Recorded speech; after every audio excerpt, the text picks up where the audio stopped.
Nos despertó a mí y a mi madre para enseñarnos los restos que había cogido en el desierto. Estaba muy exaltado. Dijo que eran pedazos de un platillo volante. Había fragmentos que parecían de metal. Estaban retorcidos, como si los hubieran arrancado. También había piezas que parecían pertenecer a un timón.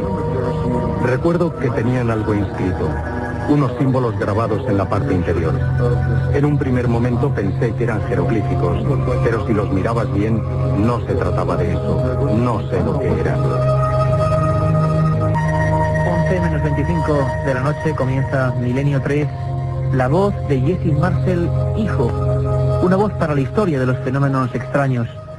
Una noche, la del 7 de julio de 1947, su padre trajo un insólito regalo, un presente completamente desconocido, una serie de hierros de material que se expandía casi como el agua y que tenía extraños símbolos en su superficie.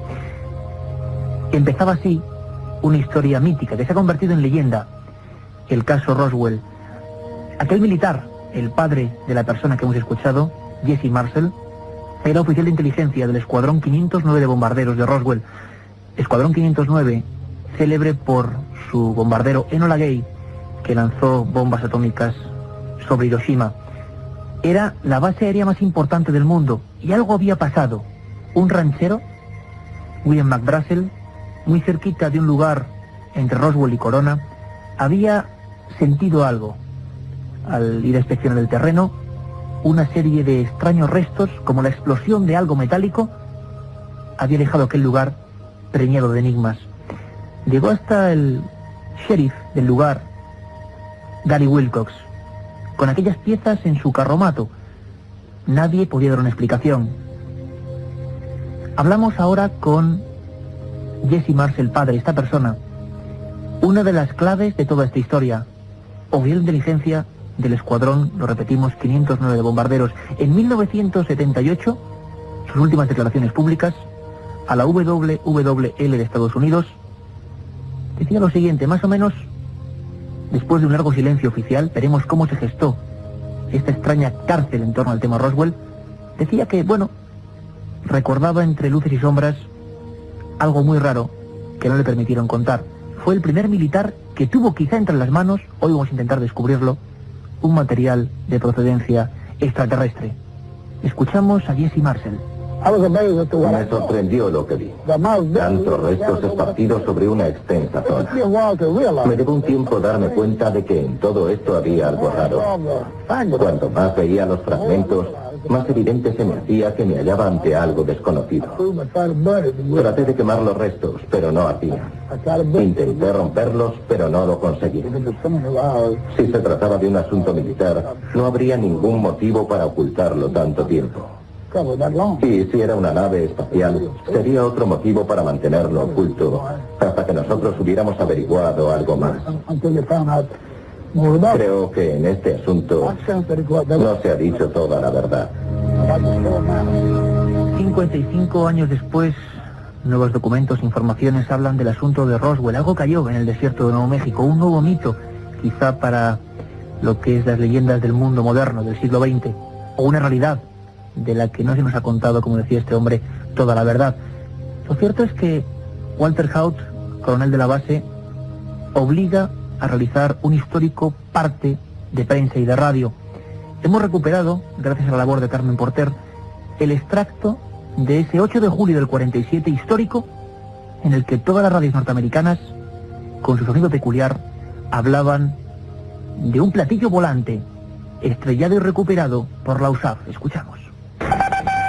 Headline edition, July 8, 1947. The Army Air Forces has announced that a flying disc has been found and Titulares is del 8 de now in julio. possession of the Army.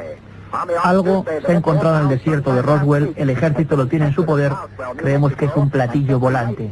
Este es el tema de esta noche y de la madrugada. Un asunto especial que nos habéis pedido constantemente a través de nuestro correo electrónico. Comenzamos el viaje. Un equipo, como siempre, el mejor: Katia Rocha, Carmen Porter, Carlos Barroso, este que os habla Iker Jiménez, y nuestro dúo técnico de lujo, como siempre, Javier Rodríguez, Antonio Bravo. Y aquí en el estudio 1, ya en penumbra, como siempre, intentando, bueno, entre papeles, navegando entre papeles, tenemos al único autor español, al único investigador periodista que estuvo en Roswell investigando esta historia tan alucinante, de la que nos siguen llegando noticias confusas, extrañas. Vamos a escuchar a mucha gente, vamos a intentarlo por lo menos, militares, testigos extorsionados, personas que vieron niños, auténticos niños embuzados en trajes de piloto. Javier Sierra, buenas noches, bienvenido. Buenas noches, Iker. Tú estuviste en Roswell, ¿verdad? En ese lugar mítico. Yo estuve en Roswell, he estado en Roswell en varias ocasiones. La primera fue en 1991. Roswell casi no estaba en el mapa, nadie se acordaba de este incidente. En España se había publicado un libro de Charles Berlitz y William Moore que hablaba de este asunto muy vagamente, que fue lo que a mí me movió a ir hasta allá, y me encontré con un pueblo abandonado prácticamente. Había poco más de 25.000 habitantes en aquella época, y en una de las esquinas del pueblo, en una de las avenidas, vivía el teniente Walter Haut, ya retirado, un hombre mayor, con su mujer y con su perro, en una cabaña de madera, y allí recuerdo en el porche cómo estuve comentando este asunto, y él, que hoy es una celebridad, pero en el 91 nadie se acordaba de él, me estuvo desgranando paso por paso lo que sucedió aquel verano de 1947, y llegó a una conclusión que a mí me dejó perplejo, y es que pese a los años transcurridos, él dijo que estaba seguro de que la primera noticia que dio de que la base de Roswell había capturado los restos por primera vez de un disco volante era auténtica, y que lo que le habían obligado a decir 24 horas después, que lo que se había recuperado allí era un globo sonda, era una noticia falsa. Porque quizá lo más importante, Javier hizo un libro fenomenal que podéis encontrar en todas las librerías, Roswell, Secreto de Estado, editorialidad, ahora en ediciones o en la colección Al Límite, Roswell, Secreto de Estado, un trabajo encomiable, una auténtica aventura, porque lo más interesante es que hemos escuchado ese boletín, ¿verdad? Lo habéis podido escuchar todos, ¿verdad? Pues esto ocurrió el 8 de julio del 47, una fecha histórica. Todos los países del mundo, europeos, asiáticos, intentaron conectar con las emisoras de Roswell, saber qué ocurría. Sin embargo, todo cambió cuando esos restos, muchos hablan también de que entre ellos había niños, cuerpos pequeños, extraños astronautas, cuando esos restos, como digo, llegan a la base de Fort Worth en Texas, la base más próxima y la principal de la 8ª región aérea, la zona militar más importante del mundo en aquella época después de la Segunda Guerra Mundial. A partir de ahí hay un giro, la información cambia. Al día siguiente, los propios militares que habían firmado que eso se había recuperado en Roswell, desmienten a los suyos, desmienten a esas personas profesionales que vieron con sus ojos algo completamente insólito y hablan de un supuesto globo sonda.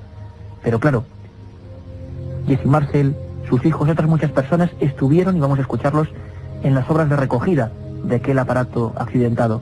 Nunca habían visto nada parecido. La cadena se transforma, pasamos del espectáculo del fútbol al recogimiento, al misterio, a lo insólito. Roswell. Nos habéis escrito decenas de mails concretamente preguntando por esta historia, qué pasó. Nos habláis incluso de una autopsia, pero eso va a ser motivo de una especie de filmación, claro que lo conocemos, y vamos a tener a todos los especialistas, pero eso va a ser de 3 a 4. Y sabéis que este es un programa abierto a todos vosotros, Milenio 3 con número, milenio3@cadenaser.com, milenio3@cadenaser.com, porque ese va a ser el lugar, el lazo de unión, la conexión viva y profunda para que nos remitáis de todo, como en este caso, la historia de Roswell, y os hacemos caso. Un nuevo menú de 3 a 4, ¿verdad, Carmen? Buenas noches, Iker. Pues sí, esta madrugada hablaremos de todo lo ocurrido en torno a la célebre película de las autopsias de Roswell, que conmocionaron al mundo en 1995. ¿Se trató de un fraude o fue una rotunda realidad?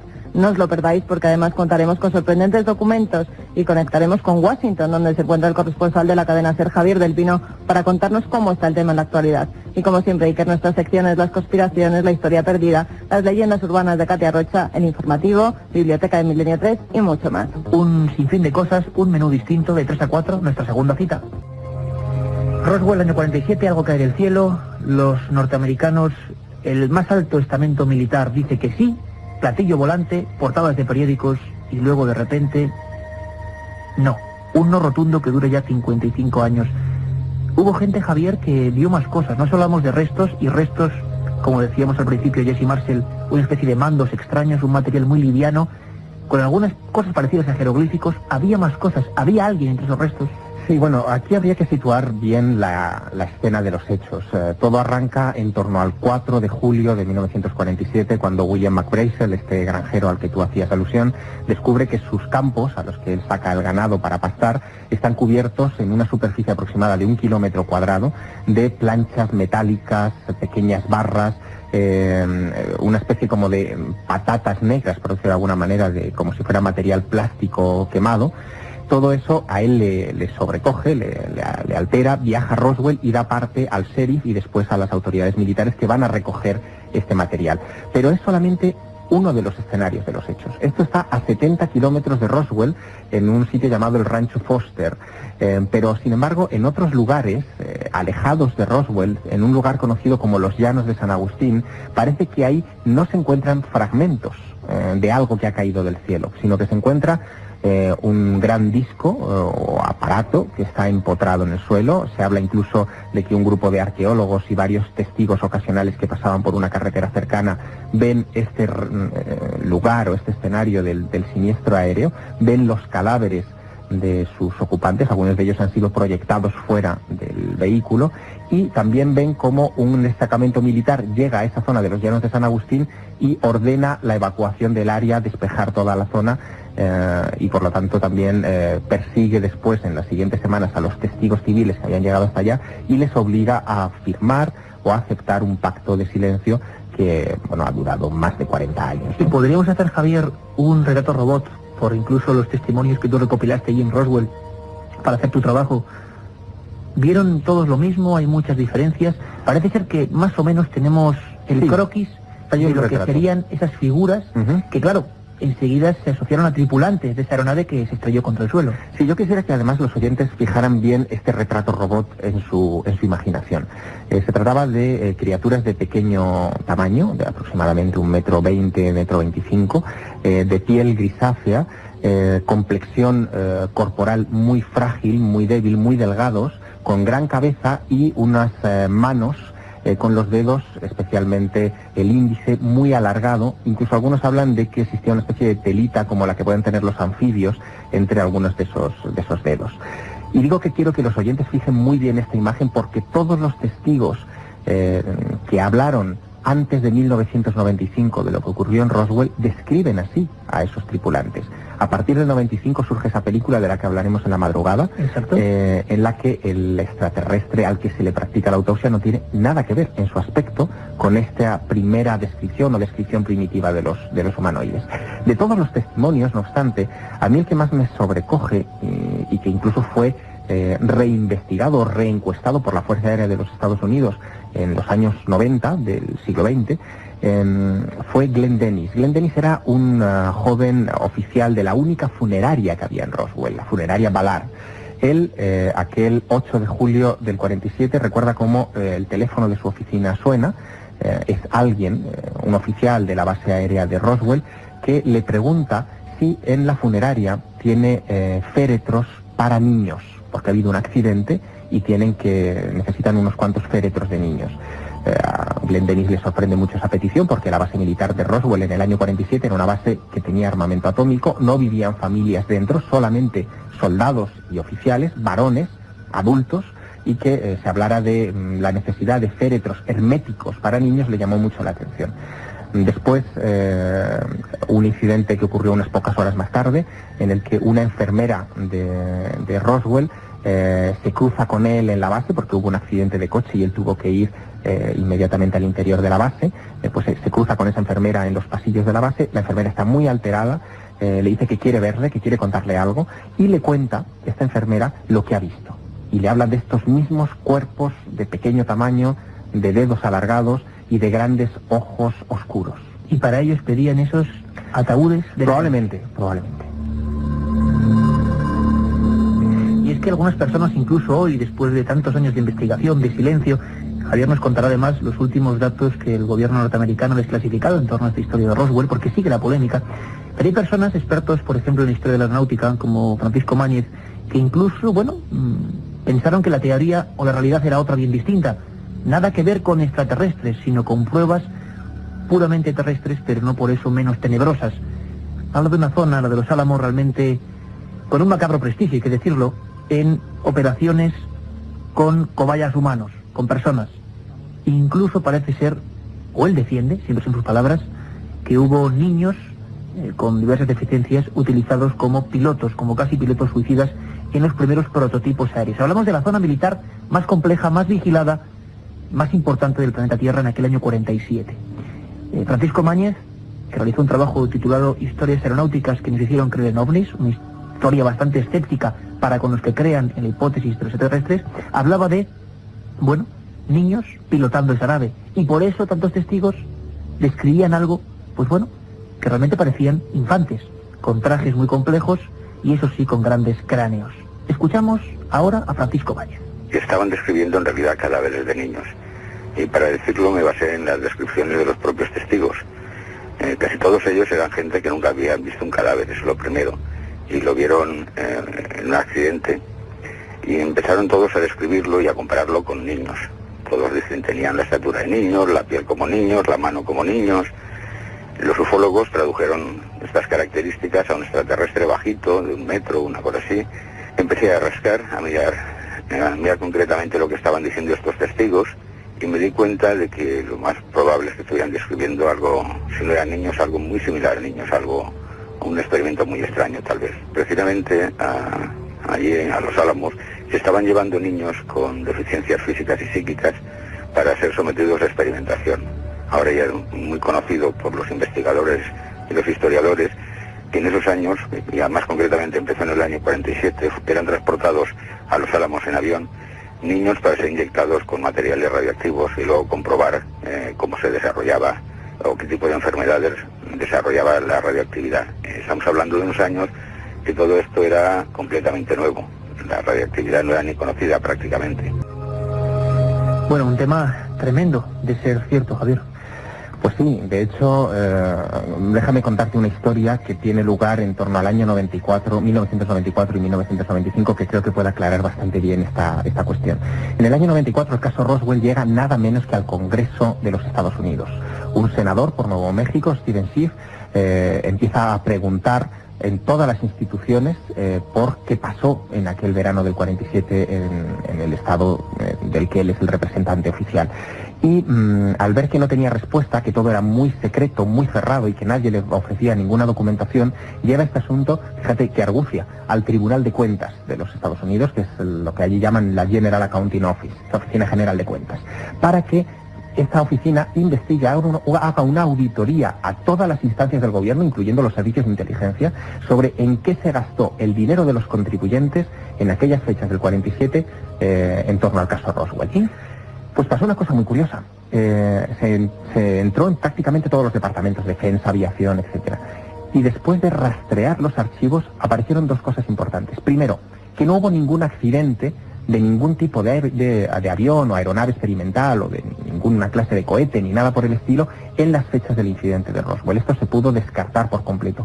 Ningún aparato de los Estados Unidos o fabricado en los Estados Unidos había caído. Ningún aparato de ninguna compañía de aviación, digamos, contratada por las fuerzas aéreas, como por ejemplo la Northrop, que fabricaba prototipos extraños en aquella época, había caído. Nada de esto existía.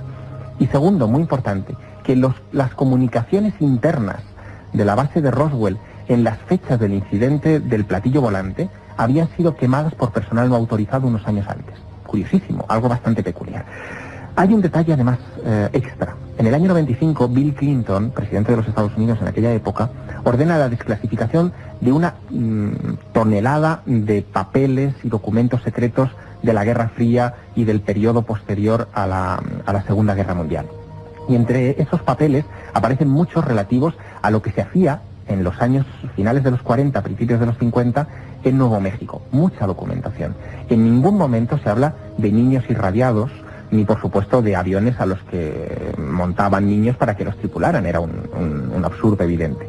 Pero sí que se reconoce, y esto yo creo que es importante, que efectivamente el gobierno de los Estados Unidos había irradiado voluntariamente, con pruebas nucleares, a soldados en sus trincheras en toda la zona de Los Álamos, el Trinity Site, etcétera, en Nuevo México, reconociendo por primera vez en la historia que se había experimentado con soldados del ejército de los Estados Unidos, el propio ejército de los Estados Unidos, y a los que debían no solamente una disculpa del presidente, sino también indemnizaciones.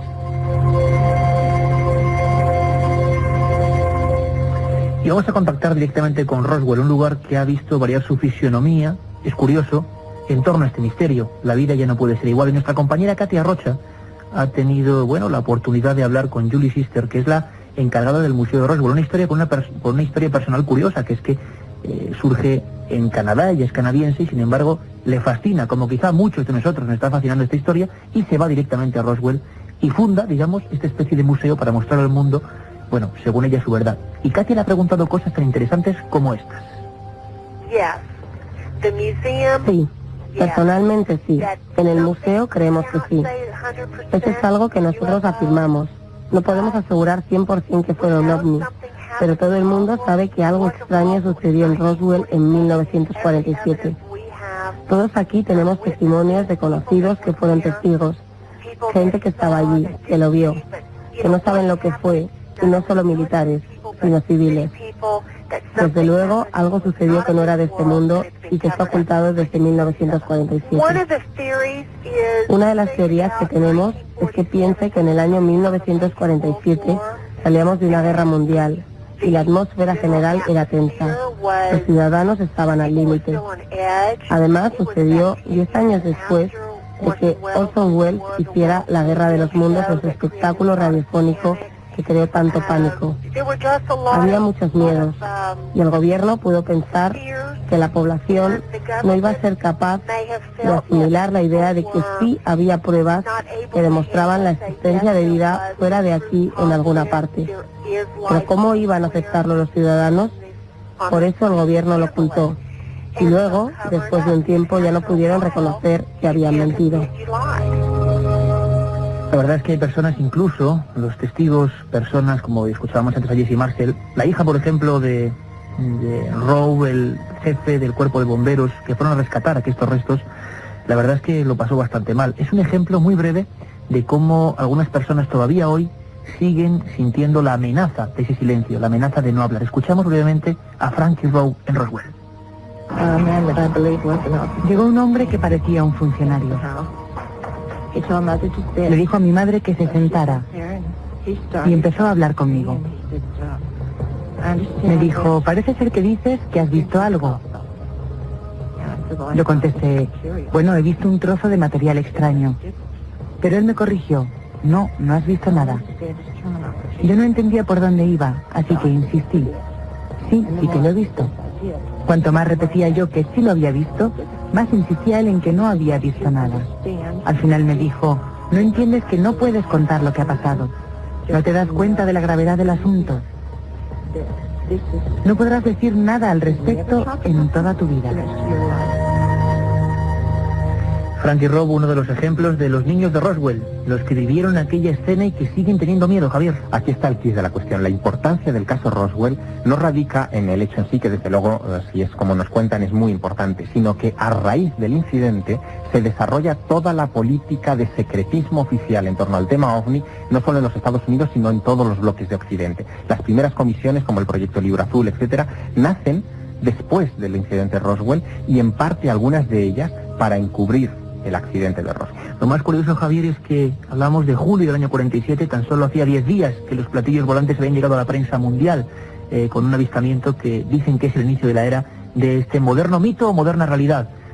Sé que es imposible y que seguiremos en la madrugada con todo lo que pasó en la autopsia. Para ti, ¿qué pasó en Roswell? ¿Eran niños o eran otra cosa?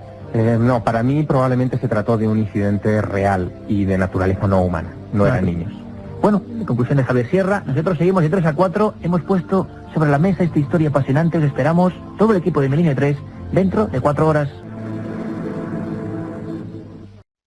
3 y 5 minutos de la madrugada y comenzamos Milenio 3, nuestra segunda opción, segundo menú, segunda propuesta que la cadena SER os realiza a todos para que os unáis.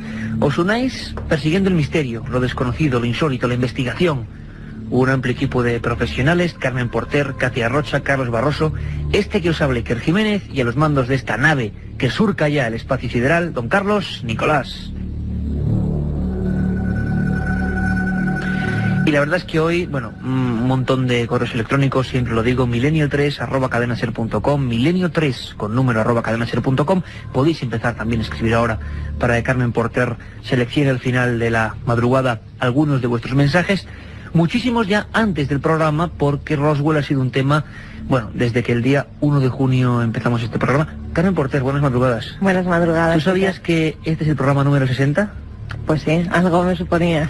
Número 60, fíjate, parece mentira, parece que fue ayer cuando el 1 de junio nos poníamos a trabajar. Claro, ya desde octubre son 2 programas a la semana, 2 emisiones, pero número 60, número redondo.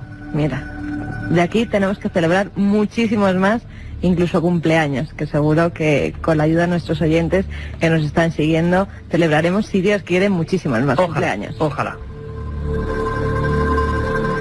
Bueno, pues en este programa número 60, especial, diferente a todos los demás, por supuesto, vamos a seguir. Es imposible no hacerlo con el asunto de Roswell, porque, claro, yo, bueno, pues tengo que decirlo, un montón de comunicaciones queriendo más, bueno, pues muy impresionados con los documentos, pero que se hace muy corto, más aún con ese derbi apasionante Betis-Sevilla, que se ha prolongado mucho y que, bueno, pues nosotros estamos aquí para intentar amoldarnos a lo que sea. No sabéis la experiencia periodística que están siendo estos programas, quizá a veces para muchos cortos, para nosotros intensos, que es lo que importa, y llenos de información, y luego ya quizá más relajados, pues ya ahora empecemos a retomar algunas historias. Por ejemplo, ¿os acordáis? Bueno, Roswell, año 47, desierto de Nuevo México, algo cae en ese lugar, algo se recupera, un material extraño, se habla de todo tipo de cosas, entre ellas extraterrestres. Bien, sabéis que nosotros somos ultra escépticos, ultra periodísticos, ni sí ni no ni todo lo contrario, sino dejar ahí las pruebas. Y había un hombre, Francisco Máñez, Paco Máñez, experto en aeronáutica, ha hecho un magnífico trabajo sobre la historia de la aeronáutica y los posibles prototipos que podían identificarse con ovnis. Nos va a dar una pequeña sorpresa. La hemos guardado para la madrugada. Una pequeña sorpresa importante, porque es un último informe del FBI. Lo damos ahora a las 3:08.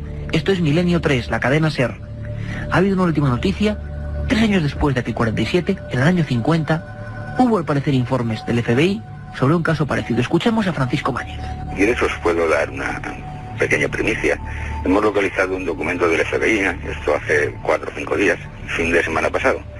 Un documento del FBI donde un agente en el año 50 informa a su superior sobre el accidente en Nuevo México. No habla de Roswell, pero habla del accidente de 3 aeronaves, 3 platillos volantes, concretamente en Nuevo México, y describe de nuevo a los tripulantes. Dice que cada aeronave llevaba 3 tripulantes de 1 metro de estatura, con un traje plateado muy pegado al cuerpo y otro traje encima que le recordaba a lo que los pilotos de altas velocidades, como llamaban en aquella época, trajes de presión, llevaban. Claro, hoy, cuando ya han pasado 50 años, aquellos trajes ya no se utilizan. ¿Cómo es posible que aquellos extraterrestres, supuestos extraterrestres, utilizaran la tecnología que estaban utilizando los humanos hace 50 años? ¿Cómo es posible, Carmen Porter? Paco Máñez nos habla de ese informe del año 50, de niños vestidos con trajes de protección de aviadores, pero trajes que ya han sido superados. Es decir, si aquellos eran extraterrestres, ¿cómo es posible que llevaran prendas que ya nosotros los humanos hemos avanzado tecnológicamente? ¿Podrían ser niños quizás? Javier Sierra decía que no, pero a mí me deja un poco... Y niños también, ¿para qué iban a utilizar niños en un experimento? Si era una nave experimental, humana, completamente humana, también ¿por qué iban a utilizar esos niños? ¿Tú cómo te quedaste cuando viste la famosa autopsia? Pues la verdad, para mí desde el primer momento yo creía que eran muñecos. A mí me parecieron que no se trataba de seres ni de otro planeta, ni de tipo terrestre, de ningún modo, por supuesto, y que esa autopsia era un fraude. Podríamos conectar con Washington quizás, ¿no, Carmen? Pues sí, allí tenemos a Javier del Pino, que nos va a contar lo último, la actualidad de lo que está sucediendo en Roswell. Hay 2 teorías y parece que las va a haber siempre. Una, que el caso Roswell sea un montaje barato. Otra, que sea una tapadera. Se hablaba de 2 cadáveres de extraterrestres recuperados en esa zona. Otros decían que eran 4, con una cabeza desproporcionadamente grande. Casi 50 años después se difundió por televisión la supuesta autopsia de esos extraterrestres. El aspecto del presunto alienígena de la película concuerda con las descripciones de algunos testigos de aquel caso Roswell, testigos militares incluso. Algunos dicen que los cuerpos tienen un aspecto tan plastificado como falso, pero suficientemente difuso como para permitir cualquier especulación y alimentar todavía las 2 teorías, que fue un montaje, quizá una broma, o que el incidente es el incidente extraterrestre peor ocultado en la historia militar de Estados Unidos. La otra realidad. Fenómenos extraños. Misterios sin resolver. Milenio 3. En la SER. Bueno, año 95, Ray Santilli, un productor, algunos dicen que de escasa catadura, no lo sabemos, intenta comprar un material filmográfico. Él perseguía unas primeras tomas de Elvis Presley en un instituto y de repente se encuentra con un supuesto cámara que le ofrece esta primicia mundial. Todos nos preguntabais la conexión entre el caso Roswell y la grabación. Creo que quizá lo más interesante, lo mejor, es volver a tener aquí entre nosotros a don Javier Sierra, que nos lo va a explicar perfectamente. Vamos a charlar para saber, qué ocurrió, qué pasó, fraude o no, muñeco, niño con porfiria, se llegó a decir, verdadero ser de otro mundo. Javier Sierra, buenas madrugadas. Buenas madrugadas. Año 1995, una misteriosa autopsia. La conocemos porque en España un canal privado, Antena 3, emitió aquellas imágenes. En el resto de Europa, tú lo cuentas en tu libro, en Roswell, Secreto de Estado, que además era el libro que vamos a comentar en nuestra biblioteca después. Hablas de 9 millones de audiencia, rozando los 9 millones en Francia. Hablas de unos 6 millones en el Reino Unido. En España también la expectación se rondaron los 3 millones. Sin embargo, la historia es más compleja. Tú asistes a una premier, podríamos decir, a unas primeras imágenes. Te indignas también porque crees que empieza a haber negocio. Brevemente, pero ¿cómo fue? ¿Cómo tomas contacto tú con esta historia de la autopsia, supuesta autopsia de ese cadáver alienígena de Roswell? Bueno, la película de las autopsias se emitió fragmentadamente en septiembre de 1995 por Antena 3 Televisión. Pero yo había tenido ocasión de ver las primeras imágenes en junio en la República de San Marino, una república independiente al norte de Italia, donde los productores de televisión británicos que habían conseguido ese material, pues nos la mostraron a un grupo de periodistas. En realidad lo que nos enseñaron fueron una serie de fotogramas estáticos de la famosa filmación de las autopsias y nos mostraron también, digamos bajo cuerda, otro fragmento muy extraño que no tenía nada que ver con esas imágenes, de lo que ellos llamaban la exploración in situ o la filmación de la tienda de campaña, en la que se veía a un par de médicos en un ambiente muy cerrado, muy borroso, probablemente en el interior efectivamente de una tienda de campaña, sacando material, no se sabe si textil o biológico, de una criatura que estaba tumbada en una camilla y que se iluminaba la escena con un candil. A mí me provocó aquello una sensación un tanto extraña. No quería que nadie entrara cámaras fotográficas ni de vídeo. ¿Te confiscan una cámara? Me confiscan una cámara a la entrada. Yo quería colarla de extranjis, pero los carabinieri me localizan esa cámara escondida. Enseguida hay un montón de trabas para que esas fotogramas se entreguen. Habían vendido la exclusiva a una revista francesa llamada VSD, que es una especie de interview galo, donde las fotografías se publicaron en portada y desataron una enorme polémica en el país vecino. En fin, todo olía mucho a montaje. A mí hubo algo que me preocupó desde el principio mucho y que yo reflejo en mi libro, y es que esto no aparece por casualidad.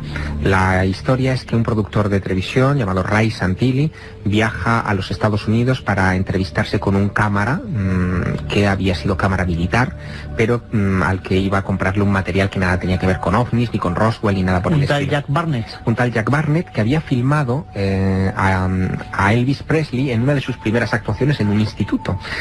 Él fue a comprar ese material y de paso Jack Barnett le dice que tiene otro tipo de filmaciones, 16 rollos de película escondidos desde hace años en su casa, que él pudo copiar o robar, no queda la cosa muy clara, cuando él trabajaba como cámara de la Fuerza Aérea de los Estados Unidos, en la que se mostraban fragmentos de una autopsia a una criatura que se había estrellado en Roswell en junio de 1947, no en julio. Que es un poquito antes. Un poquito antes, según él. Bueno, la cosa se complica extraordinariamente por lo siguiente, porque esta película nadie la había mencionado jamás. No hay ningún testimonio en estos casi 50 años que hubiera mencionado la existencia de una filmación de una autopsia, ni siquiera la realización de una autopsia. Así que aparece como de la nada, fuera de contexto, y para colmo, las criaturas que aparecen, son dos las filmaciones de autopsias.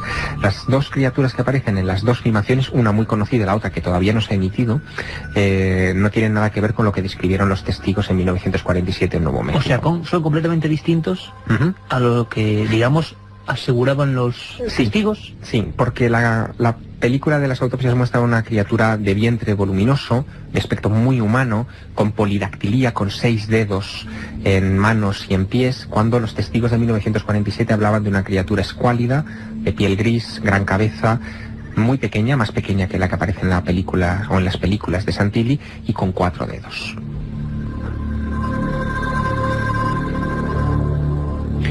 Bueno, ahí tenemos las primeras imágenes. Seguro que toda la audiencia, Javier, está visualizando con la magia de la radio, la magia de la cadena SER de Milenio 3, esas escenas que seguro que a muchos también le vienen a la mente. Y tú enseguida, digamos, también reparas en que hay una intención, no sé si insana o no, de no ofrecer ese material sin duda de interés mundial y para la humanidad, sino de comercializar quizás historia, ofrecer un primer anzuelo, luego llegar a acuerdos con televisiones de todo el mundo. Tú sospechas, ¿no? Según cuentas en el libro, tú sospechas. Sí, bueno, que desde mi formación es como periodista, como la tuya, y tú sabes que un documento gráfico tiene valor en tanto en cuanto existe un testimonio humano detrás de ese documento gráfico. Y en este caso no existía ese testimonio humano, es decir, Jack Barnett no aparece nunca, no es puesto a disposición de investigadores o de periodistas para ser entrevistado independientemente. Dice que debe proteger su identidad porque al fin y al cabo está vendiendo un material que él ha sustraído del top secret del gobierno de los Estados Unidos y por lo tanto no quiere salir nunca a la palestra. Es el primer elemento de choque extraño. Tampoco se dan las credenciales ni elementos históricos que puedan ser verificables independientemente de lo que cuenta el productor británico que comercializa las imágenes. Y por si fuera poco, lo que más me escama es el momento en el que aparecen estas películas. Estamos hablando de 1995. En 1997 se cumplirían los 50 años del caso Roswell y en Estados Unidos existe una norma, un dispositivo legal que dice que cuando han pasado medio siglo de un acontecimiento clasificado como alto secreto, ese material puede ser reclamado a través de las diversas leyes y organismos que lo permiten, como la Ley de Libertad de Información, y acceder a esa información secreta. Es decir, faltaban solo 2 años para que caducara, por decirlo de una manera más gráfica, el secreto oficial sobre el caso Roswell. Y ocurre esta aparición de las películas de las autopsias cuando estamos en medio de una controversia legal sin precedentes en la historia de la investigación ovni mundial. En esas fechas, desde hacía un año aproximadamente, un senador norteamericano de Nuevo México estaba presionando, apretándole las clavijas al gobierno de los Estados Unidos para desclasificar toda la información secreta sobre los ovnis.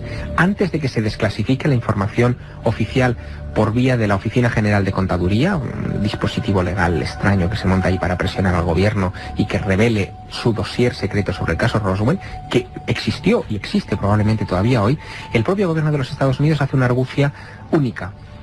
Emite, fíjate el tiempo que había pasado, un segundo comunicado oficial sobre el caso Roswell en 1984, en el verano del 84, un año antes de que apareciera la película de las autopsias, y que no había emitido ninguna otra cosa desde el verano del 47, diciendo que lo que cayó en Roswell no era un globo sonda. Pero del 94. Del 94. Reconociendo que lo que había caído en Roswell no era un globo sonda, sino un globo, seguían un poco en la hipótesis, espía, que pertenecía a un proyecto llamado Mogul, ultrasecreto, realizado por la Universidad de Nueva York en el desierto de Nuevo México, que consistía en una cosa muy curiosa. Consistía en elevar micrófonos a las capas altas de la atmósfera para escuchar las eventuales explosiones atómicas de pruebas nucleares que podrían estar haciendo los soviéticos en Siberia.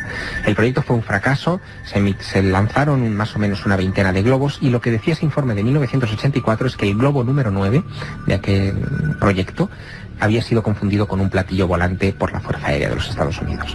Nadie cree la hipótesis, entre otras cosas porque el proyecto Mogul utilizaba globos que, vale, eran secretos, pero apenas se diferenciaban de los globos sonda convencionales. Era imposible que un oficial de inteligencia, que toda una base militar como Roswell confundiera un globo sonda de los que ellos mismos lanzaban todos los días con un platillo volante extraterrestre. Era un absurdo total. Y cuando esa explicación ya no ha convencido a nadie, de repente aparece la película de las autopsias. La gente se olvida de las presiones legales sinceras, es decir, bien hechas, para recuperar esa versión oficial de los hechos del caso Roswell, y todo el mundo se concentra en la pequeña pantalla en esa autopsia. Como no hay manera de verificarla, se produce un desgaste informativo. Todo el mundo habla de las autopsias, aparece en informativos de todo el mundo, se comenta en programas de radio, salen libros, pero nadie da la última palabra sobre las autopsias, y al no haber un testimonio detrás de las autopsias, la gente termina pensando que eso es un fraude y que, por tanto, el caso Roswell también es un fraude.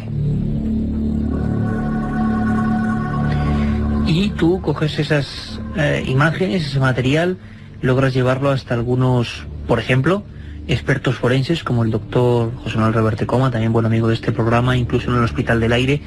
Las primeras opiniones, informes sobre personal especializado médico te dicen que esa autopsia poco menos que es un desastre, sí, a nivel técnico, ¿no? Así es. A nivel formal. Sí, sí, José Manuel Reverte Coma, nada más ver las imágenes en el monitor de su televisión, en su domicilio en Madrid, dice que, bueno, que ahí no hay método de ningún tipo, que más que una autopsia parece el vaciado de un cuerpo, que si se trata realmente de un extraterrestre, los médicos que lo están practicando lo están haciendo con tal descuido que, bueno, es increíble. Una cosa que debía ser única en la historia, y con un cuidado y con un...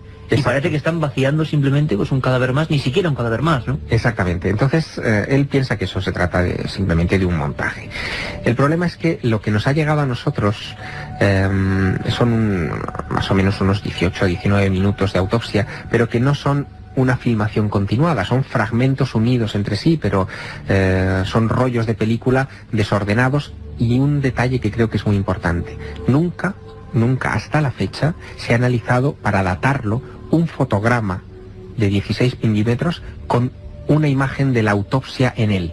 Es decir, siempre se han dado colas de película donde no había ningún tipo de imagen para analizar, pero nunca un solo fotograma con el marciano, por decirlo de alguna manera. Se cuenta en su día, Javier, que es una de las partes de la gran polémica y de los informes que las agencias de prensa difunden por todo el mundo, y es que la prestigiosísima casa Kodak había, en un primer momento se dice, oficialmente admitido que, bueno, que era un rollo del 27-47, que sería la fecha que clave para todos nosotros, o del 67. Pero claro, lo que se entrega no es una filmación con las imágenes del extraterrestre, podría ser cualquier otra filmación, ¿no? Claro, se entrega lo que se llama una cola de película, es decir, aquello que se utiliza para engancharlo en la bobina y proyectarlo, no en sí la propia película con imágenes de la autopsia. También hay otro detalle que ha surgido en estos últimos años, porque sobre esto ocurrió en el 95, pero del 95 al 2003 pues han ocurrido muchas cosas, ¿no? Y uno de los detalles que también ha puesto el dedo en la llaga en todo este asunto es que ya se sabe que esa película que yo vi en San Marino, de la autopsia en la tienda de campaña, esa oscura que nos enseñaron y que no tenía nada que ver ni en su escenografía, ni en los personajes que aparecen en ella y tal, con la famosa película de las autopsias, es un fraude. Se sabe que es un fraude, se conocen los actores que perpetraron ese fraude, se sabe que Ray Santilli la comercializó ex profeso para sacar dinero, pero que no pertenecía al lote supuestamente obtenido de Jack Barnett. Con lo cual... Pero esto quizá sea decir demasiado, ¿no?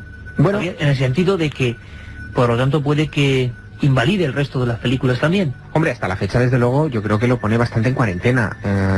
Mi óptica es que todo este asunto de la película de las autopsias fue un programa de desinformación, de intoxicación para desacreditar el caso Roswell 2 años antes de que se produjera esa desclasificación legal o natural de la información sobre el incidente, y cuando llegó el año 97 nadie se preocupó de reclamar esto. En el año 97, no obstante, ocurrió algo. El 24 de junio de 1997, coincidiendo no con el 50 aniversario del caso Roswell, sino con el 50 aniversario del inicio de la moderna era de los platillos volantes, cuando se ven aquellos 9 objetos luminosos sobre el monte Rainier entre la frontera de Estados Unidos y Canadá, y que despertaron la fiebre en la prensa mundial, pues coincidiendo con ese 50 aniversario, en el Pentágono se convoca una rueda de prensa para explicar el caso Roswell, definitivamente. En el Pentágono. En el Pentágono. Y un oficial del Pentágono, esto lo retransmitió a CNN, a todo el mundo. Imagínate la emoción del momento, ¿no? Un oficial del Pentágono muestra unas imágenes top secret que tratan, según él, de desmontar el caso Roswell y contar lo que allí pasó.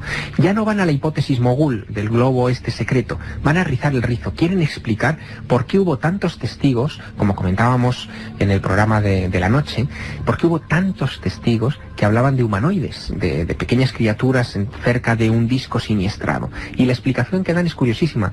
Dicen que esos testigos confundieron unos muñecos de pruebas, lo que en el argot se llaman dummies, son para que los oyentes se hagan una idea, estos muñecos que aparecen, por ejemplo, dentro de los anuncios de coches, cuando un coche se estrella contra una pared, esos muñecos que están dentro del vehículo para testar... Una especie de autómatas o maniquís. Exacto, pues esos dummies se utilizan desde hace años también en ensayos aeronáuticos. Y lo que decía la Fuerza Aérea en el Pentágono en aquella rueda de prensa es que la caída de algunos de esos dummies habían hecho que los testigos se los hubieran encontrado en el desierto y los hubieran confundido con alienígenas. Hay dos cosas que no coinciden. Primero, la descripción de los dummies y de los extraterrestres o supuestos extraterrestres. Los dummies son de aspecto perfectamente humano. Estatura humana, complexión humana, 5 dedos, en fin, todo absolutamente humano.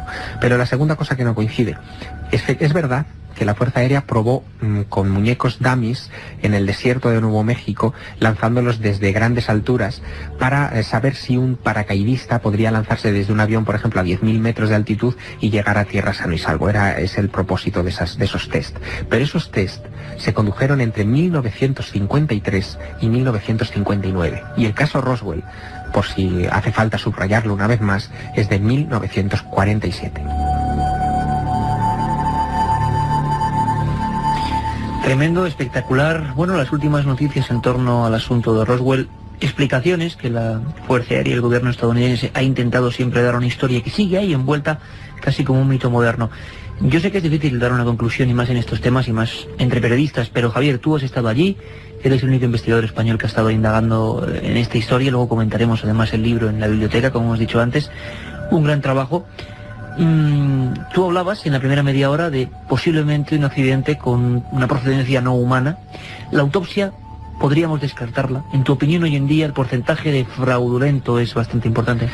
Bueno, no hay pruebas para decir que la autopsia es un fraude o para decir que es auténtica, pero dadas las circunstancias en las que aparece, la falta de transparencia informativa que ha habido sobre este asunto, la utilización absolutamente comercial o mercantilista... La negativa incluso, porque tú lo comentas, a esos productores, Santilli y compañía, a ofrecer el rollo entero, los rollos enteros, para que la CODAC haga un análisis en consecuencia. Exacto. Eso, por ejemplo, es muy sospechoso, ¿no? Sí, todo ese tipo de indicios a mí me permiten colocar el asunto en la balanza y decir que en un 85-90% yo creo que la autopsia, primero, no es vinculante al caso Roswell y segundo, probablemente es un fraude, y en un 5% dejamos esa duda abierta en tanto en cuanto aparezcan las pruebas contrarias que puedan demostrar su autenticidad, aunque yo sospecho que esto no va a suceder. En titulares que han quedado para siempre, al menos en este país, relacionados con Roswell: alto secreto, secreto de Estado.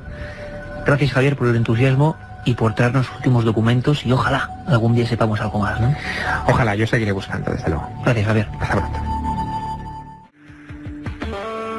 3:30 ahora mismo, las señales de ese momento, horario concreto, lleno de magia, lleno de misterio, lleno de investigación. Hablábamos con Francisco Mañez y la última teoría, el último informe, año 50, FBI, se ha descubierto hace 5 días. Hablábamos desde Washington con Javier del Pino, hablándonos de todo lo que ha traído ese caso Roswell para esa pequeña localidad de Nuevo México. Y cómo no, concluíamos con Javier Sierra, porque teníamos casi el deber, después del programa de hoy, de enfocar la historia que es autopsia, es decir, especie de necropsia, mejor dicho, de un cuerpo supuestamente de otro mundo y que parece que hay gran parte de fraude, de engaño o de manipulación de la opinión pública. Todo ocurrió en 1947, en el mes de julio, y hemos intentado repasarlo con nuestras mejores armas informativas. Pero hoy ya es 3 de marzo y ocurrieron muchas cosas. Tal día como hoy, un 3 de marzo de 1816, la heroína boliviana Juana Azurdi de Padilla, al frente de 200 hombres, derrota a las tropas españolas, por lo que fue nombrada teniente coronel. En 1847 nace el inventor del teléfono, Alexander Graham Bell. En 1876, numerosos periodistas norteamericanos se desplazaron a Bad Country, en Kentucky, para presenciar un acontecimiento sin parangón. Pedazos de una sustancia que recordaba la carne de vaca cayeron del cielo sobre Olympian Springs. Ningún químico pudo averiguar de qué sustancia se trataba. Ya en 1915 se crea el National Advisory Committee for Aeronautics. Se trata de la organización predecesora de la Agencia Espacial Estadounidense, NASA. 1943. Gandhi cesa su huelga de hambre, signo de protesta contra la presencia británica en la India. En 1959, los Estados Unidos ponen el primer satélite en órbita alrededor del Sol. 1976, revuelta obrera en Vitoria, que se salda con 5 trabajadores muertos por disparos de la policía. Y ya en 1990, primera emisión del canal de televisión privado español, Telecinco. Fantástico repaso a una fecha clave, por lo menos para los que somos de Vitoria y que recordamos todavía en la memoria aquellas escenas trágicas que ojalá nunca se vuelvan a repetir en ningún lugar, aquellas revueltas del barrio obrero de Zaramaga que todos hemos conformado en nuestra propia memoria colectiva. Cosas buenas, cosas malas, la historia del ser humano es así, pequeños archivos en el gran disco duro del tiempo. Y la semana pasada no pudimos porque el programa fue muy especial, ya lo sabéis, últimamente las madrugadas están muy movidas, pero ahora sí, no cabe duda de que vamos a abrir la puerta de las leyendas urbanas, o mejor sería decir el túnel, porque va de túneles, de Atlantes y de una provincia mágica donde las haya. Toledo, el Toledo subterráneo. Cuenta la leyenda que antes de que los romanos llegaran a Talavera, la población se consideraba descendiente de los supervivientes de la Atlántida, quienes al sufrir un tremendo desastre se trasladaron desde la antigua ciudad de Atlantis, hundida en los mares, por la costa de Portugal hasta el estuario del río Tajo. Desde allí penetraron por el río hasta fundar la ciudad de Acuís. Los atlantes trazaron una red de túneles por toda la villa y allí ocultaron sus tesoros. Debido a un terrible terremoto, el río Tajo cambió de curso, deslizando su cauce más al sur, con lo cual gran parte de la ciudad quedó sumergida. Sin embargo, lo que más sufrimiento causó entre los atlantes fue la inundación de casi todos los túneles y la consiguiente pérdida de todas sus riquezas. Una prueba de la existencia de estos corredores bajo el río es que a su paso por la ciudad, el Tajo fluye del mar hacia el interior, y aunque parezca una sinrazón, ello es debido a las corrientes internas que hacen del Tajo en Talavera un elemento misterioso y a veces terrorífico. En el año 1940, una vez terminada la Guerra Civil, un grupo de artificieros del ejército se personó en una casa de la Ronda del Cañillo para verificar un túnel en el que durante la Guerra Civil los habitantes del barrio se habían refugiado de los bombardeos republicanos. Cuando los militares salieron, muchos de ellos horrorizados de lo que habían visto, comunicaron al Ministerio de la Guerra su secreto y procedieron a sellar el bloque de piedra que daba acceso a los túneles. En 1959, dos jóvenes nietas de la dueña de la casa consiguieron retirar la losa y se adentraron en la profundidad del túnel. Una de ellas narra aún hoy en día cómo la falta de oxígeno y el fuerte viento pueden causar el desmayo de alguien que se adentra en el túnel. De cualquier manera, las dos hermanas siguieron hacia adelante y la superviviente cuenta que más o menos a unos 200 metros de la entrada y tras cesar de repente el viento, observaron una sala repleta de esqueletos y arcones. Había armas antiguas y unas planchas con extrañas inscripciones que se apelotonaban en el techo. Luego oyeron unos ruidos y pudieron ver a unos hombrecillos muy pálidos y con los ojos enrojecidos que las miraban desconfiadamente. Carecían de pelo y no medían más de 1,5 metros. Uno de ellos dijo algo en una extraña lengua y luego una fuerte corriente de agua desató sobre la sala mientras los hombrecillos desaparecían entre los huecos de la pared. Ambas hermanas corrieron en dirección contraria a la que habían llegado, pero una de ellas tropezó y fue engullida por las aguas. La otra logró subir por el túnel hasta que un hortenano la encontró en el fondo de un pozo en el Cerro Negro. La joven sobrevivió y contó toda esta historia, pero nadie la creyó. De su hermana se supo un mes después, cuando su cadáver, descompuesto, apareció flotando en la isla del Chamelo. La autopsia confirmó que no había muerto ahogada. Sus pulmones estaban intactos. Tenía por todo el cuerpo unas marcas como de pequeños dientecillos afilados de diferentes tamaños por donde le habían extraído toda la sangre de su cuerpo. Hace unos años, y debido a las obras del lagar de San Prudencio y del río Tajo, se han podido descubrir multitud de túneles que cruzan por todo el casco antiguo y por las noches, las gentes que habitan esa zona afirman escuchar algo más que el rumor del agua. Muchos aseguran escuchar auténticas conversaciones de voces agudas que hablan en un dialecto desconocido y chillan como desesperados. No dejan de chillar. Don Carlos Nicolás, que nos sonreía desde su control, casi como la nave Enterprise, lleno de mandos, de regletas, de pantallas de ordenador, y nos sonreía porque todos aquí nos quedábamos impactados a estas horas. Hay que ver también cómo puede percibirse esto desde una cama, desde un camión solitario, desde un coche atravesando alguna carretera comarcal, desde un lugar donde, por ejemplo, se está trabajando en solitario.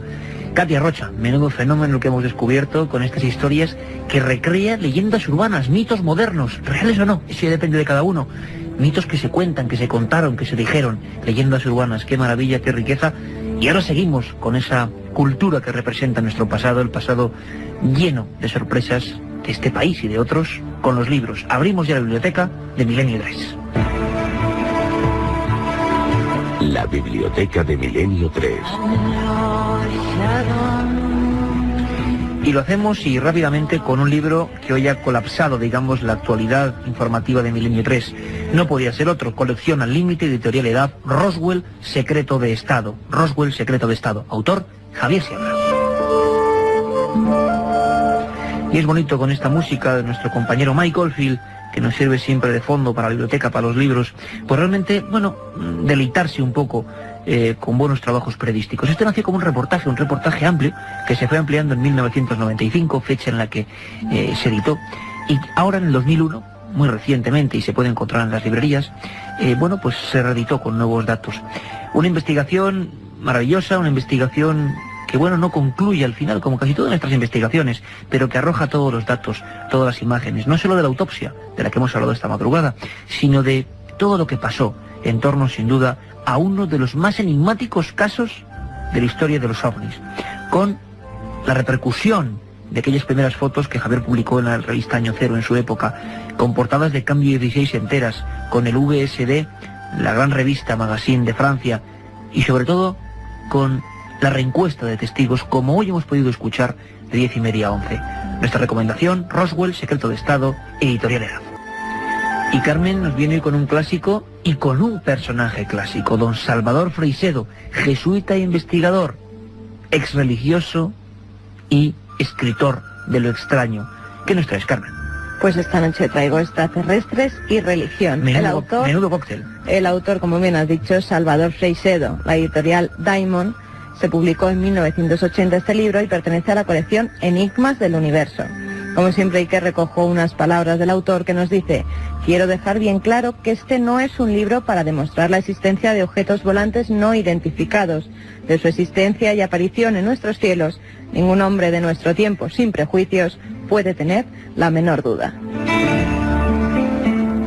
Como bien decía Siker, Salvador Freixedo fue sacerdote, perteneció durante 30 años a la Compañía de Jesús y a partir de su rompimiento con esta compañía comienza a estudiar la fenomenología paranormal y publicar libros como el que estamos comentando esta madrugada. En esta obra, Salvador nos dice que el fenómeno religioso y los ovnis no son contrarios, sino que se complementan. También nos habla sobre la ocultación de los gobiernos en torno a los casos de ovnis o nos muestra referencias que, según él, aparecen en la Biblia y hablan de extraterrestres. Don Salvador Freixedo, un gallego de pro, bueno, que emigró a Puerto Rico, que realmente allí hizo toda una vida relativa a los jesuitas, y no es que rompiese, Carmen, directamente, sino que hubo un libro culpable, un libro que ya en aquella época, en aquel lugar, imaginaos lo que supuso solo con escuchar el título, año 71, si no recuerdo mal, Salvador Freixedo, y un libro, una especie de pequeño folleto que decía: Mi iglesia duerme. A partir de ahí la expulsión del país y de la orden. Y a partir de ahí una vida íntegra, puede que quizá muy efusiva, muy crédula, quizá por ejemplo para el equipo de Milenio 3, pero llena, creo yo, de honradez. Un día quizá, Carmen, ¿verdad?, traigamos a Salvador Freixedo, hablemos con él, porque ya es toda una veteranía y un montón de experiencias buscando lo extraño. ¿Qué te parece? Seguiremos hablando también de sus libros, que tienen muchos y algunos de ellos muy interesantes. Y sin más preámbulo nos vamos a un lugar también veterano en leyendas, en misterios, en enigmas. En el viejo continente se habló de un diablo, de un demonio. Algo extraño, ¿verdad? Ese personaje también nos sirve, como ocurre siempre con los viajes de Carlos Barroso, para comprender toda una realidad, un entorno, una nueva maravilla, un turismo distinto. Les dejo con él, con nuestro viajero, con Carlos Barroso. La península suroeste de las Islas Británicas se extiende hasta el Atlántico desde las suaves colinas y apacibles valles de Wiltshire hasta los altos acantilados y pintorescos pueblecitos pesqueros de Cornwall. Son muchos los atractivos que podemos encontrar en esta zona del sur de Inglaterra. Grandes casas históricas, las abiertas tierras altas de Exmoor y Dartmoor, la romántica leyenda del castillo del rey Arturo, los baños termales romanos de Bath o los antiguos misterios de las construcciones megalíticas. Cornwall es la punta suroeste, una de las zonas más salvajes. Destaca por sus playas, pequeños puertos y acantilados. A 50 kilómetros hacia el oeste, en el mar, están las islas Scilly. Hay cientos de ellas, pero solo 5 están inhabitadas. Más hacia el este se encuentra el condado de Dorset, con zonas declaradas de especial belleza natural. Su capital es Dorchester, fundada por los romanos. Allí nació el escritor Thomas Hardy. El norte de la región, lindando con el condado de Somerset, es una zona de fincas, bosques, valles y ríos. En Somerset podemos visitar el Parque Nacional de Exmoor y la Catedral de Wells.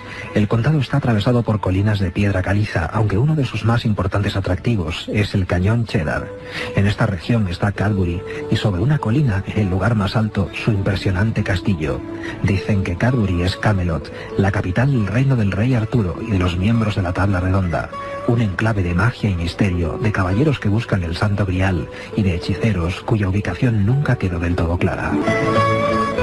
Wiltshire es el mejor lugar para explorar restos prehistóricos. Son famosas las construcciones de Stonehenge, Avebury y Old Sarum. La ciudad de Salisbury tiene la catedral con la aguja más alta de toda Inglaterra, 123 metros de altura. Avon cuenta con otra de las grandes ciudades de la región, Bath, famosa por sus baños romanos y su abadía y por ser una de las ciudades georgianas más elegantes del condado. En Bristol podremos visitar la catedral y la iglesia de St. Mary Redcliffe y el puente suspendido Clifton que atraviesa el cañón de Avon. Viajando hacia el suroeste, en el condado de Devon, el Parque Nacional de Dartmoor merece una visita prolongada. Es la zona sin cultivar más grande de Inglaterra. Son casi 1000 kilómetros cuadrados de brezal ondulado, con ríos, valles y altos picos de granito llamados tors, y caballos y ovejas salvajes. Los colores predominantes son el dorado de la aulaga y el violeta del brezo. En Dartmoor son igualmente importantes los monumentos prehistóricos del Neolítico. El paisaje ha servido de inspiración a escritores como Sir Arthur Conan Doyle, creador de Sherlock Holmes. Agatha Christie también veraneaba en una casa a orillas del río Dar, donde escribió muchas de sus novelas. Se pueden visitar casas históricas como Buckland Abbey, residencia de Sir Francis Drake, protegido de la reina Isabel I de Inglaterra y enemigo de Felipe II de España. Exeter es la capital del condado. Tiene una larga historia que se recuerda en las murallas romanas, pasajes bajo tierra, una bella catedral y sobre todo el primer ayuntamiento del reino. Pero esta región también es conocida por un impresionante misterio que aún no ha sido resuelto.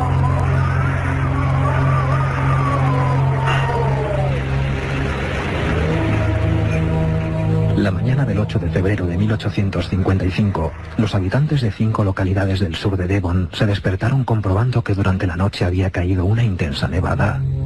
Sobre la nieve descubrieron unas misteriosas pisadas en forma de pequeñas pezuñas. Las huellas se extendían a lo largo de cientos de kilómetros. Lo extraño era que dibujaban una gran línea recta, como si la criatura que las hubiese dejado tuviera una sola pata. Las misteriosas pisadas se extendían por senderos a través de los campos, cruzaban riachuelos, subían por paredes y tejados y atravesaban puertas que durante la noche habían estado cerradas. Presos del terror, los habitantes del sur de Devon llamaron a este fenómeno las huellas del demonio. Desde entonces, son pocos los que se atreven a salir de sus casas cuando cae la noche.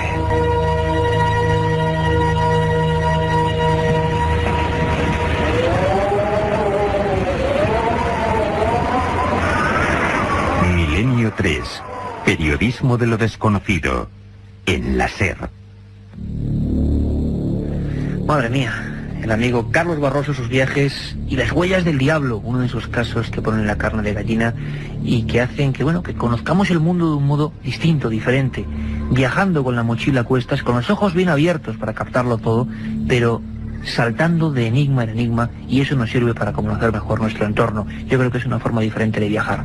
También viaja a su manera nuestro amigo Santiago Camacho, todos lo conocéis, el conspiranoico de este programa, y preguntáis mucho por sus temas, y hace bien poco nos escribíais hablando de Waco. Quizá el nombre así no diga mucho, porque pasó hace 10 años ahora, se cumple el 10º aniversario. ¿Recordáis aquella secta, los davidianos? David Koresh, un tipo que poco menos se creía Jesús de Nazaret, y que se reunió o refugió en su rancho, el rancho de los davidianos, y ahí hubo una auténtica matanza. Intervinieron las fuerzas del orden, hubo sangre. Bueno, ahora nuevos documentos hablan de otra historia que no se nos contó bien. Y como siempre, en esa tramoya del misterio, en ese lado oculto de las cosas, Santiago Camacho y su conspiración. El 19 de abril de 1993, las fuerzas combinadas de la ATF y el FBI asaltaban en Waco, Texas, el rancho en el que habitaban los miembros de una secta conocida como los Davidianos. La acción se saldó con casi un centenar de muertos, muchos de ellos niños, y un sinfín de dudas sobre cómo aquella operación pudo salir tan rematadamente mal. Todo había comenzado el pasado 28 de febrero, cuando la ATF, la Oficina de Alcohol, Tabaco y Armas de Fuego, forzada por su mala prensa y los insistentes rumores que apuntaban hacia su desaparición, decidió emprender una operación destinada a devolver a la agencia las primeras planas de los diarios: la detención de David Koresh, el líder de una peligrosa secta. Pero una misteriosa llamada anónima avisó a los davidianos de la llegada de las tropas federales y les aseguró que su propósito era entrar a tiro limpio en el rancho sin importar la presencia de mujeres o niños. Con fanática determinación, David Koresh y sus lugartenientes decidieron que venderían cara a su vida y tendieron una emboscada a los agentes. El asedio se prolongó durante casi 2 meses. Llama la atención la crueldad desplegada por las tropas federales. Se cortó el suministro de agua, electricidad y alimentos. No se permitió que fueran evacuados los niños. Noche y día, gigantescos altavoces emitían los chillidos de agonía de conejos degollados. El rancho de los davidianos se había transformado en el infierno. El asalto llegó por sorpresa. Tanques, helicópteros y francotiradores suficientes como para invadir un país de pequeño tamaño se lanzaron a sangre y fuego sobre los hambrientos y agotados davidianos. Se emplearon gases lacrimógenos inflamables que desencadenaron un devastador incendio, del que nadie pudo escapar con vida. Los vídeos tomados desde los helicópteros muestran cómo los que intentaban escapar de las llamas eran rematados por los francotiradores.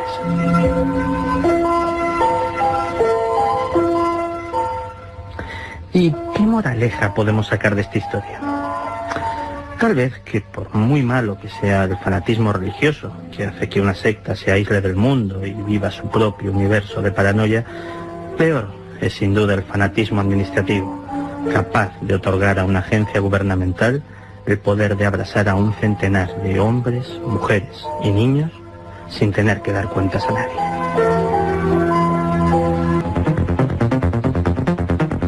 Don Santiago Camacho Hidalgo, un maestro de la otra información, ya sabéis su libro 20 grandes conspiraciones de la historia. Bueno, un hombre que sienta cátedra. Como decía antes, es un término que nuestro corresponsal en Andalucía puso de moda, o al menos a mí me gusta mucho, la tramoya del misterio, ¿verdad, Carmen? El otro lado de las cosas, lo que no se ve habitualmente, la cara oscura. Ahí está Santiago Camacho, el mejor cronista de esos mundos que puede uno imaginar. Y ya esta sintonía, sin duda alguna, significa noticias. Noticias y muchas, y ovnis a troche y moche, Carmen. Hemos dedicado el programa de la media hora a ovnis, ahora también en la madrugada volvemos con Roswell y... Auténtica oleada. Exactamente, y ahora en las noticias es que ha habido muchos ovnis en el mes de febrero. Durante este mes ha habido numerosos testimonios sobre objetos volantes no identificados que incluso en algunos casos han sido grabados. Muchos de estos avistamientos se han producido en Chile, como lo ocurrido el pasado día 28 de febrero. Ricardo Barrazac se dirigía hacia su trabajo a las 6 de la mañana cuando observó en el cielo un objeto luminoso, pulsante, que se movía rápidamente. Unos días antes, en la ciudad de San Bernardo, Claudio Pantoja pudo grabar una esfera blanca que sobrevolaba los cerros de la ciudad. Algo realmente inquietante y que quizás, se me está ocurriendo ahora, podemos contactar con nuestro corresponsal en Chile, Cristian Rifo, para que la semana próxima pues veamos esos testimonios de primera mano, porque es que es diferentes países también, ¿no, Carmen? No solo Chile. Pues sí, que también en Brasil el investigador Joseph Trainor informó que 2 ovnis plateados y esféricos que emitían luces multicolores y se movían en zigzag fueron observados en el estado de Bahía durante un apagón que se produjo a las 2:30 de la madrugada. Y de allí nos vamos hasta Japón, ni más ni menos, donde un observatorio se vio inundado de llamadas de personas que aseguraban estar viendo una enorme bola que cambiaba de color y se desplazaba rápidamente por el cielo, mientras se dividía en 3 partes para posteriormente desaparecer. Madre mía, Chile, Brasil, Japón y España. También se han producido casos ovnis en nuestro país. Ocurrió el 23 de febrero en el barrio de San Luis, en Las Palmas de Gran Canaria. Allí una familia fue testigo de algo insólito. Nos lo cuenta nuestro compañero de la cadena SER de Canarias, Agustín Padrón. El primer avistamiento se produjo en pleno centro de Las Palmas de Gran Canaria el miércoles 19 de febrero, en el histórico barrio de Triana. Manuel Sarmiento vio un resplandor sobre el mar a unos 2 kilómetros de la costa en un lugar donde habitualmente solo hay oscuridad a las 5 de la madrugada, casi 2 horas antes de amanecer. Justo una semana después, hace unos días, el pasado miércoles, el fenómeno se repetía. Manuel hizo guardia con su cámara de vídeo doméstica y grabó las 2 veces la sorprendente imagen. Vi una luz resplandeciente blanca, ¿sabes? Redonda. Y la verdad que me extrañó porque ni se movía, ni emitía ruido, ni nada de eso, porque, claro, un avión a las 5 de la mañana hace ruido y cogí la cámara, ¿no?, para acercarme a ver qué era eso. Y cuando vi que era una cosa redonda, pues cogí la cámara y empecé a grabar. Estaba entre el agua y el horizonte. El miércoles lo vi otra vez a la misma hora. Estuve levantado toda esta semana, sería sobre las 5:20, 5:30 más o menos cuando me levanté y lo vi. Lo podía grabar mejor, ¿sabes? Lo grabé mucho mejor, ¿sabes? No tanto movimiento de la mano ni nada, ¿sabes? No me temblaba tanto el pulso. Agustín Padrón, compañero, cadena SER Canarias, los corresponsales oficiales de este programa en España y en el mundo, y vuelvo a decirlo, todos vosotros podéis ser informantes, colaboradores de Milenio 3, enviándonos vuestras noticias, comentándonos. Hay esa vía única ahora de comunicación, Milenio 3 con número @cadenaser.com, Milenio 3 con número @cadenaser.com. Esperamos todos vuestros comentarios, vuestras investigaciones, que seamos un gran equipo, una red de informadores para toda España y para todo el mundo. A veces en el mundo pasan cosas tan incomprensibles como la Biblioteca de Alejandría, que nos llevan 3 años diciendo que se va a inaugurar, y de repente, casi, recordando su más infame pasado, va y se incendia, Carmen. Exactamente, Iker. Ayer, día 2 de marzo, se produjo un incendio en la Biblioteca de Alejandría, que fue inaugurada en octubre del año pasado, sucediendo así a la antigua biblioteca desaparecida hace casi 16 siglos. Al parecer, un cortocircuito fue el que provocó que la 4ª planta del edificio, donde se encuentra el área administrativa, comenzara a arder. Según el director de la biblioteca, la sección en la que se encuentran los libros y documentos históricos no fue alcanzada por las llamas. También el Museo de Antigüedades, el Museo Científico y la Sala de Exposiciones se mantuvieron a salvo. Lo que es difícil de creer, pero los teletipos así lo afirman, escuchad bien todos, es que Isaac Newton, que desde luego no era ningún Nostradamus ni ningún profeta, dicen que predijo un fin del mundo hacia el año 2060. Según ha asegurado la televisión BBC, obra en su poder un documento escrito por Newton, en el que predice, según cálculos basados en la Biblia, el fin del mundo para el año 2060. Al parecer, el documento fue hallado en una colección sobre Newton, que se halla en la Biblioteca Nacional Judía de Jerusalén. Por su parte, Rafael Weiser, director del Departamento de Manuscritos y Archivos de la biblioteca, ha asegurado que él no ha visto nunca este documento, aunque apunta que tampoco llegaron a examinar totalmente los manuscritos. Newton es famoso por haber formulado la ley de la gravedad, pero también era un teólogo que escribió muchas notas sobre temas bíblicos. La BBC asegura que estudió la Biblia durante más de 50 años tratando de descubrir lo que él creía que eran las leyes secretas divinas del universo. Él y muchos otros intentaron ver esa mecánica oculta del cosmos que se decía. Bueno, veremos qué clase de investigaciones hay. Y nos vamos con un documento extraño. Alguien que intenta suicidarse porque su novia, siempre hay noticias tan insólitas como estas, se niega a algo que nos parece comprensible, a no vivir en un cementerio. Un joven trabajador egipcio resultó con quemaduras de consideración al tratar de suicidarse a lo bonzo después de que su novia rechazara casarse con él al saber que iban a vivir en un cementerio. Pero esto no es extraño en Egipto, Iker, donde cientos de miles de personas se ven obligadas a vivir en esos cementerios al no disponer de recursos para adquirir una vivienda. El joven vivía en una habitación del Camposanto que compartía junto a sus padres. Realmente, digamos, estigma de un pueblo que fue absolutamente generoso y genial con la humanidad, lo decíamos en la Biblioteca de Alejandría, y que ahora también se reduce casi a escombros en algunas barriadas. Conocemos bien, por ejemplo, la Ciudad de los Muertos del Cairo, y bueno, auténticos lugares donde el cementerio es la vida. Sintonía de despedida que nos pone don Carlos Nicolás, quiere decir que hay un montón de mails esperando en milenio3@cadenaser.com. Carmen. Sí, como uno que nos escribe, que es camionero, dice que le llaman en nombre Chaleco y que le mandemos un saludo desde este programa. Pues Chaleco. Ahí va un saludo de tu parte y un beso de la mía. Y de todo el equipo, Chaleco, además una prenda muy de investigador, sí señor. Fantasmas de Granada, nos pide Jesús Pulido Chacón, sobre una leyenda que trata de un fantasma en la calle Mesones de Granada. Hombre, calle Mesones, Diputación de Granada, hicimos un programa de 1 hora con todos los documentos. Un detalle bonito es que nos llegan un sinfín de mails, pero hablamos de decenas y a veces centenares de mails con temas que ya hemos tocado. Buen detalle, porque quiere decir que os estáis incorporando a esta propuesta de la cadena SER, pero bueno. Sí, Iker, porque lo pueden escuchar esos programas antiguos en una página web, amiga, ikerjimenez.com, www.ikerjimenez.com. Ahí hay 45 programas, con el permiso de la SER, por supuesto, con un solo clic. Ovnis estrellados. Óscar Santiago Rey nos pregunta si sabemos de más casos en los que posibles platillos volantes se hayan estrellado. Platillos volantes no lo sabemos, que serían tampoco, pero desde luego el primero, os voy a dar una sorpresa, Campo de Criptana, 1826, toda la noticia de lo que era Castilla. Habló en las portadas de una especie de tinaja voladora. Ahí desde luego no había ovnis ni nada que se le pareciese, eran otras épocas. Y luego muchos más casos, el caso de Corona, un caso en la URSS, misterioso, un caso en Bolivia en 1981.